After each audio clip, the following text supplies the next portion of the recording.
کہ ایک سنی مسلم لڑکی تھی میری کلاس کے اندر. ہاں سنی مسلم لڑکی تھی ہاں اور اس نے کہا کہ عورتیں ایسے باندھ کر نماز پڑھتی ہیں.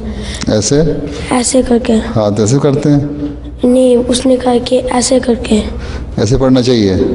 جی اچھا، لیکن احمدی عورتیں ایسے کر کے کیوں باندھتی ہیں؟ اصل چیز یہ ہے کہ جس میں زیادہ جس طرح نماز پڑھی حضرت صلی اللہ علیہ وسلم نے، جو ہم تک روایتیں پہنچیں وہ یہ ہے، یہاں تک نہیں پڑھتے، بعض یوں کر کے پڑھتے ہیں ذرا سا اوپر رکھ کے، ہیں بار یہاں پڑھتے ہیں، بعض بالکل نیچے لا کے پڑھتے ہیں. تو تینوں صورتوں میں ہاتھ باندھے ہوئے ہیں جائز ہے، لیکن زیادہ تر یہی ہے اس طرح پڑھنا، کیونکہ اس زمانے میں یہ تو حضرت صلی اللہ علیہ وسلم کی روایتوں سے بھی ملتا ہے کہ اس طرح پڑھا کرتے تھے. اور حضرت مسیح موعود علیہ السلام بھی اسی طرح پڑھا کرتے تھے، کہ یہاں رکھتے تھے ہاتھ اس طرح انگلیاں اس جگہ. ویسے وہ بھی غلط نہیں ہے.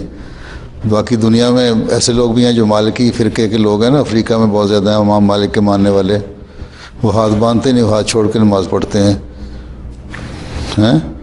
اذان بھی دیتے ہیں تو کانوں میں انگلیاں نہیں ڈالتے. تم جا کے دیکھو افریقہ میں بہت سارے جگہوں پہ تو اذان دے رہے ہوں گے تو دیوار کے سارے ایک آدمی کھڑا ہوگا یوں کر کے ہاتھ نیچے رکھے ہوں گے، اذان دے رہا ہوگا.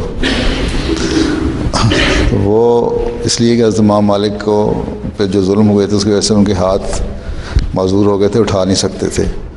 جب وہ اٹھا نہیں سکتے تھے تو ان کے ماننے والے سمجھے کہ شاید یہی اب شریعت بن گئی ہے. لیکن بہرحال ہم یہ دیکھتے ہیں کہ حضرت صلی اللہ علیہ وسلم نے زیادہ کس طرح ہاتھ باندھے، اس کے مطابق ہم پڑھتے ہیں. اور حضرت مسیح علیہ السلام نے جس طرح ہمیں بتایا کہ اس طرح ہونا چاہیے. عموماً تو یہ سنی ہوئی اس طرح ہی بنتے، پر یہاں تو بہت کم جاتے ہیں، یہاں رکھتے ہیں ہاتھ.